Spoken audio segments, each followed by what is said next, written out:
আসসালামু আলাইকুম ওরহমতুল্লাহ।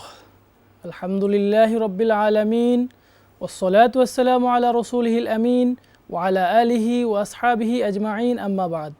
সুপ্রিয় দর্শক, মাহে রমাদানের এই গুরুত্বপূর্ণ সময়ে আপনাদেরকে স্বাগত জানাচ্ছি আপি ম্যাঙ্গো ফ্রুট ড্রিঙ্ক নিবেদিত সওয়াল ও জবাব অনুষ্ঠানে, powered by Baxy fabrics, co sponsor RICL TMX।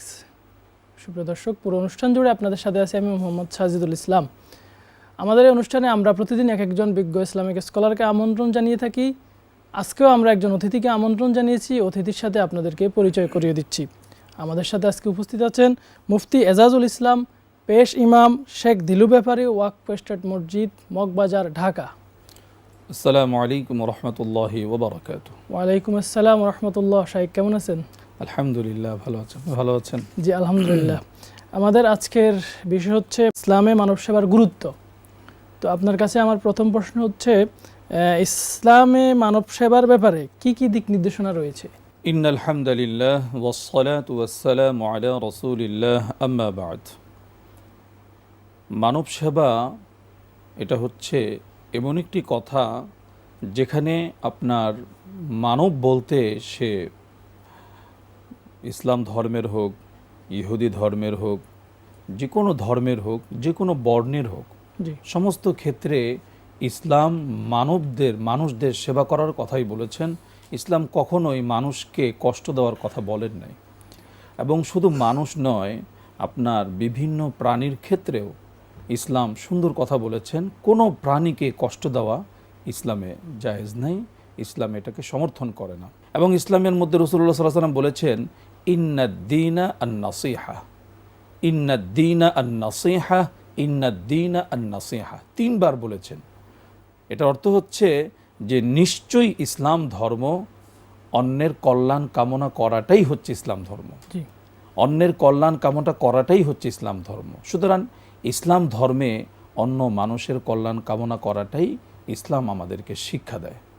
রাসূলুল্লাহ সাল্লাল্লাহু আলাইহি ওয়াসাল্লাম বলেন যে আল্লাহ রাব্বুল আলামিনের কাছে ওই ব্যক্তি সবচাইতে প্রিয় যে মানুষের জন্য সবচাইতে বেশি কল্যাণকামী। তো মানুষের প্রতি কল্যাণকামী হওয়া, মানুষের প্রতি দয়াদ্র হওয়া, মানুষের খোঁজ খবর নেওয়া, এটা মানব সেবা করা, এটা ইসলামের অন্যরকম একটা বিধান। আপনি নামাজ, রোজা, হজ, জাকাতের পরে আল্লাহ রাব্বুল আলামিনের সন্তুষ্টির অন্যতম মাধ্যম হচ্ছে মানুষের সেবা করা। প্রতিটা ক্ষেত্রে শুধুমাত্র মানব সেবা নয়, পশু পাখির ক্ষেত্রেও, যেমন রাসূলুল্লাহ সাল্লাল্লাহু আলাইহি সাল্লাম তার কাছে একটা উট এসে বসে পড়লেন, দেখলেন যে উটের চোখ দিয়ে পানি ঝরছে। বললেন উটের মালিককে ডাকো। আসার পরে উটের মালিককে বলল যে লিমা তাত্তাকিল্লাহ ফি হাযিহিল বাহিমা আল্লাতী মাল্লাকাল্লাহু ইয়া, যে তুমি কেন এই পশুর ক্ষেত্রে আল্লাহকে ভয় করছো না, যে আল্লাহ তাআলা তোমাকে তার মালিক বানিয়েছে। তার মানে একটা পশু কষ্ট করবে, এটা আল্লাহর বরদাস্ত করবে না, আল্লাহ রসুল বললেন। সেই হিসাবে পশু পাখি বলেন, মানুষ বলেন, যে কোনো ক্ষেত্রে আমরা অন্যকে কষ্ট দেওয়া আমাদের জন্য উচিত হবে না। এটাকে কোনোভাবেই ইসলাম সমর্থন করে না। জি শাইখ, আপনাকে ধন্যবাদ। আমরা আবারও ফিরবো আপনার কাছে। সুপ্রিয় দর্শক, সময় হলো একটি বিরতির পর আমরা আবারও ফিরে আসব। ততক্ষণে আমাদের সাথেই থাকুন।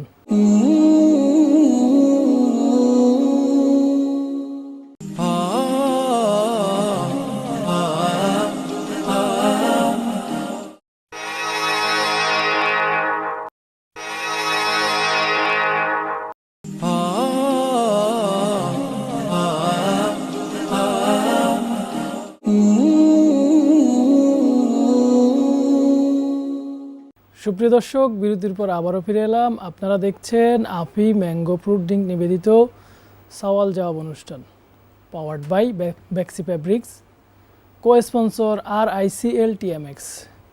শেখ, আমরা বিরতির পূর্বে আপনার নিকট থেকে শুনছিলাম, আপনার কাছে আমাদের প্রশ্ন, মানব সেবার কয়েকটি দিক যদি তুলে ধরতেন, ইসলামে মানব সেবার দিক সম্পর্কে কি বলেছে?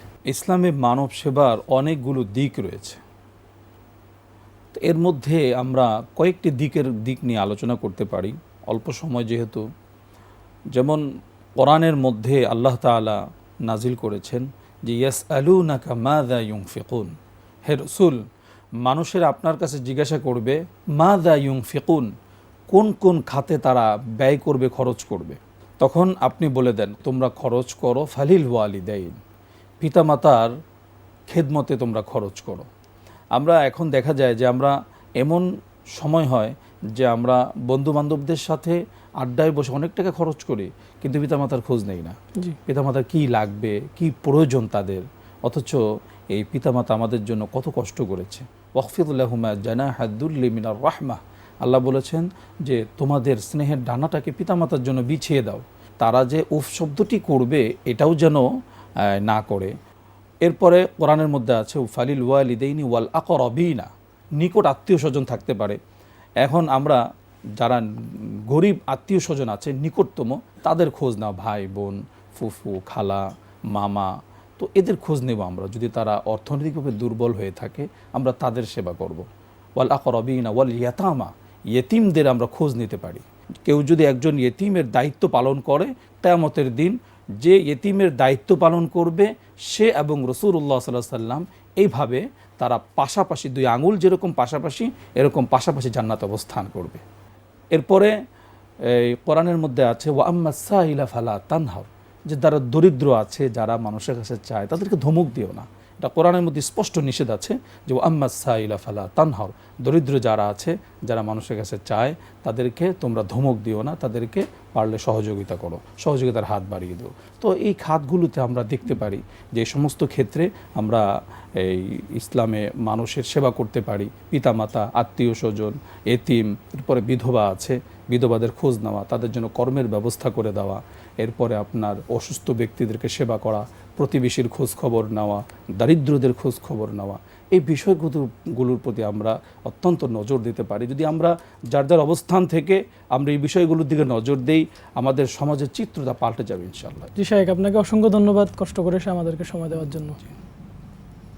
সুপ্রিয় দর্শক, আমরা অনুষ্ঠানের একেবারে শেষ পর্যায়ে চলে এসেছি, বিদায় নেওয়ার পালা। আগামী দিন ভিন্ন কোনো বিষয় নিয়ে আবারও হাজির হয়ে যাব। ততক্ষণে আল্লাহ রাব্বুল আলামিন আপনাদেরকে ভালো রাখুন। সুবহানাকাল্লাহুম্মা ওয়া বিহামদিকা আশহাদু আল্লা ইলাহা ইল্লা আনতা আস্তাগফিরুকা ওয়া আতুবু ইলাইক। আসসালামু আলাইকুম ওয়া রাহমাতুল্লাহ।